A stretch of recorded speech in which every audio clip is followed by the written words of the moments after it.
Hello everybody, this is Pitch Skull Black here, and welcome to the Skull General Reviews, episode 14, The Romance of Crime. Let us begin this review by taking a look at the cover art.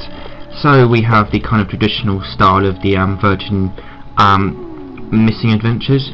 We have Doctor Who, The Missing Adventures, The Romance of Crime, Gareth Roberts, and The Missing Adventures and Gareth Roberts are encased in this kind of very nice peanut butter slash mustard yellow kind of colour. Then for the cover art itself we have an Ogron here bursting out some sort of spaceship holding a gun, and got a very nice picture of the Fourth Doctor here with a very nice background, kind of nice and plain. Very well drawn pictures of the Fourth Doctor, Ogrons and Romana in my opinion. And yep, this is Romana number 2 down here, and in my opinion she does kind of look like she's in some sort of Salvador Dali painting ever so slightly, because as you can see there, her eyes here are a little bit odd. Is it really? No, it isn't really, ignore that. Anyways, on the spine we have the Doctor Who logo, The Romance of Crime, Gareth Roberts, and a picture of the Ogron there from the cover art. The Romance of Crime, and for the and now for the back of this book we have The Romance of Crime, an original novel featuring the Fourth Doctor, Romana and K9, the synopsis and a quote from the story, Doctor Who, which where this book takes place in terms of the Fourth Doctor timeline, and a bit about Gareth Roberts, the barcode, the prices, and what genre this book is, which is science fiction and TV tie-in. Okay then, now for the synopsis of this book, and these other bits of guff down here. The Romance of Crime, an original novel featuring the Fourth Doctor, Romana and K9. How do you kill someone? Asked the Doctor. Eviscerate them, crush them, reverse their particles, but do the dead always stay dead? The TARDIS brings the Fourth Doctor, Romana and K9 to the Rock of Judgment, a court, prison and place of execution built into a rocket-powered asteroid. There they become embroiled in an investigation by the system's finest lawmen. What connects the macabre gallery of artist Melvin Stokes with the slaughter of a survey team on a distant planet? Why is Margot, Chief of Security, behaving so strangely? And which old enemies of the Doctor are aboard the unmarked spaceship making its way towards the Rock? This adventure takes place between the television stories The Creature from the Pit and Nightmare of Eden. Gareth Roberts has written 2 highly acclaimed books in the Doctor Who New Adventures series, The High Science and Tragedy Day. He enjoys cookery and disco dancing simultaneously. Good on you, mate. Now for the kind of contents of this book. Inside here we have The Romance of Crime and a bit of shit that was penned in, which was written in pen on this book, all the way back in 1995 on the 18th of February, which must have been some sort of, so at one point I guess this book must have been sold at an Eastlands all the way back in 1995. So other than that we have The Romance of Crime against a blank page and a penciled in £3 up there, which is the price I got this book for from a second-hand bookshop, which is just an absolute bargain in my opinion, probably one of the greatest Doctor Who book bargains ever in my opinion. Then here we've got other also available books from the Virgin Missing Adventures. We have Goth Opera, Evolution, Venusian Lullaby, The Crystal Bucephalus and State of Change. Then here we have The Romance of Crime, Gareth Roberts, Doctor Who The Missing Adventures. Then here we've got various copyright guff, and the kind of special thanks. And then there we have the killing, and then not the killings, but the start of the book, and this is a book spread across 246 pages across 15 chapters. And there we have Also available on the Doctor Who New Adventures series page, which goes from Time Room Genesis all the way up to Warlock. And then they've just got a few blank pages at the back. Now what is my own personal thoughts and opinions on this book, as well as the general consensus of this book. On Goodreads, this book has gotten a 3.87 out of 5 average rating, with a lot of positive reviews. There's been 2 3 stars somehow, which just kind of basically offends me, because how could you only give this book 3 stars? Then they've also got a handful of 5 stars, but a complete basketful pretty much of 4-star reviews. So the general consensus on this book is that this book is really good. Do I agree with this book? Abso-freaking-lutely. The Romance of Crime, in my personal opinion, is an utter triumph of original Doctor Who fiction, in my personal opinion. So now we're going to be moving on to the plot of this book, which is really fascinating in my opinion. You got kind of some of the kind of ridiculous elements from the kind of season 16 era of kind of Doctor Who kind of captured in this book, such as like there being more than one Mona Lisas in the City of Death, for instance, and that is kind of captured through this book, because there is like this rocket-powered asteroid called the Rock of Judgment, which is both a let me see again, a court, prison and place of execution built into a rocket-powered asteroid, which is absolutely freaking amazing. And so yeah, the plot of this book has got lots of great set pieces for the canvas of this plot, or this book has a lot of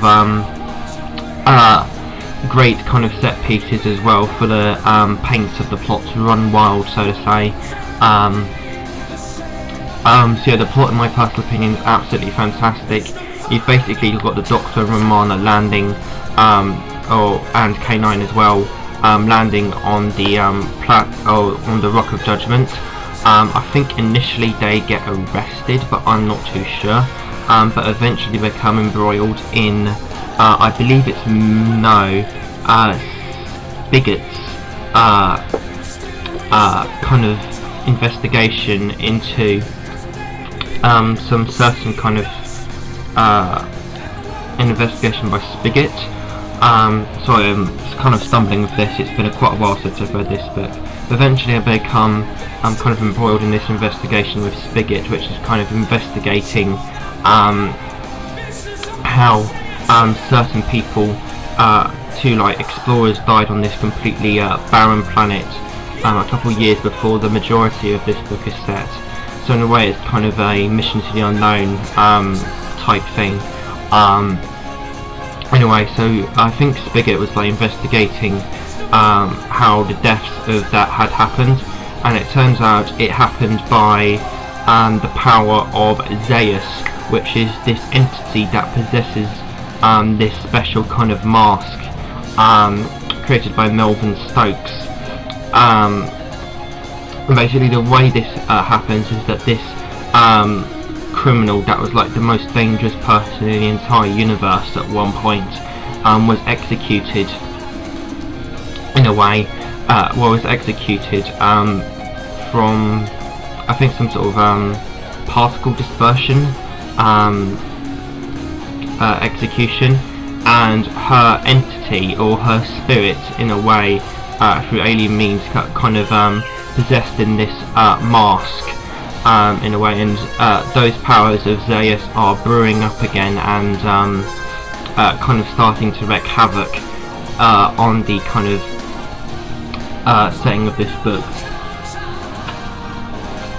which is all really interesting. So the Doctor and Romana naturally getting embroiled in all of this and whatnot, and eventually the Ogrons turn up, as you can see on this book, and it turns out Zeus has kind of sided with the Ogrons in a way to completely destroy the universe. So the plot, in my personal opinion, is utterly fantastic. Now unfortunately, when it comes to talking about the characters in this Doctor Who book, I can't really do a lot, because For some reason I can't remember the characters a lot in this book, because again it's been probably about 3/4 of a year since I've read this book. Well, probably not that. But anyway, it's been a long time since I've read this book, but anyway, it's been a long time since I've read this book, and I can't remember to tell a lot about the characters, but I'll do the best I can do. The Doctor and Romana, from what I can remember, were extremely well characterised, and K9 did see a lot of action in this book, which was quite interesting to see. If I remember correctly, he was involved in some sort of battle scene, I think, but I can't remember that. I can't remember really.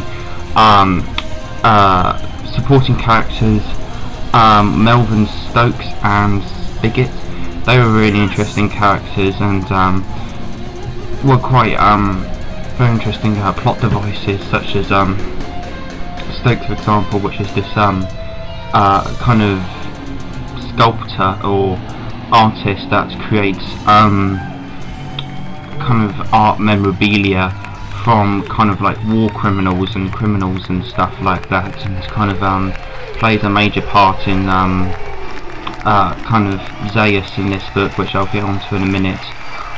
So the supporting characters were extremely good, namely Melvin Stokes and Spigot. Now the Ogrons in this Doctor Who book were were fantastic. Kind of brutal and kind of relentless in a way, resorting to lots of bloody and kind of gory ways to get information and whatnot, and they were quite humorously portrayed in this Doctor Who book as well, because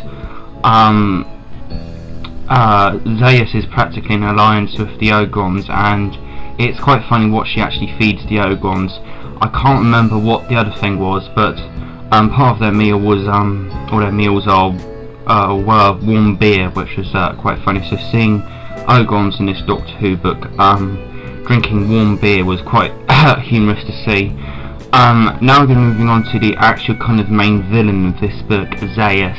In my personal opinion, Zaius is actually up there with Mavik Chen from the Daleks Master Plan. Zaius is an absolutely incredible Doctor Who villain, and one of the absolute best. I think the reason why I like Zaius so much in this Doctor Who book is kind of a personal thing.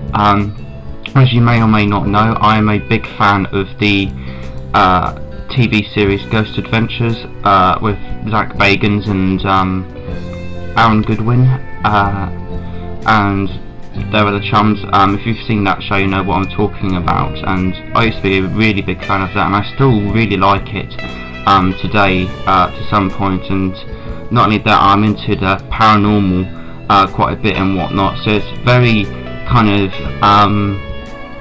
pleasing to see such a paranormal Doctor Who villain in this Doctor Who book, in my personal opinion. The reason why she's so paranormal is because there's this in real life there's this kind of ghost theory going around called the stone tape theory, and that's basically where like if a place or a building was to go through such a traumatic event, the walls will absorb the kind of spirits of the people involved in that situation, and Zaius really reminds me of that, because it's practically the stone tape theory with a mask, because basically Zaius was executed and her spirit got transferred into Zaius's mask, which was made by Stokes, which is really interesting. So Zaius is a extremely powerful Doctor Who villain, and kind of very interesting on kind of a paranormal kind of fanatics level, which is me. So Zaius and all of the other Doctor Who characters, in my personal opinion, are absolutely fantastic. Now we might go through conclusions on The Romance of Crime. The Romance of Crime, in my personal opinion, is an absolutely fantastic Doctor Who book. Do I have any positive? Do I have any of the positives and negatives of this book? I can't really think of any of the positives for this book at the minute, but this book definitely has no negatives in my personal opinion. This book is just an absolute masterpiece in my personal opinion. This is one Doctor Who book that, as you probably saw at the beginning of the video, I got for £3, and that is just an absolute bargain, because this is without question one of the greatest Doctor Who books I have ever read. On eBay this book is like £10 to actually buy, but trust me, that is so worth it. And don't be put off by the absolute abomination that is the Big Finish adaptation. The book is so much better than that absolute piece of crap. So would I recommend The Romance of Crime? Absolutely. The Romance of Crime, in my personal opinion, is an absolutely astounding masterwork of Doctor Who fiction by Gareth Roberts, and I would overall rate The Romance of Crime by Gareth Roberts 10 rocket-powered asteroids out of 10. So yeah, so like, favorite, comment, subscribe. I hope you guys enjoyed this video. Pitch Black, dematerialised.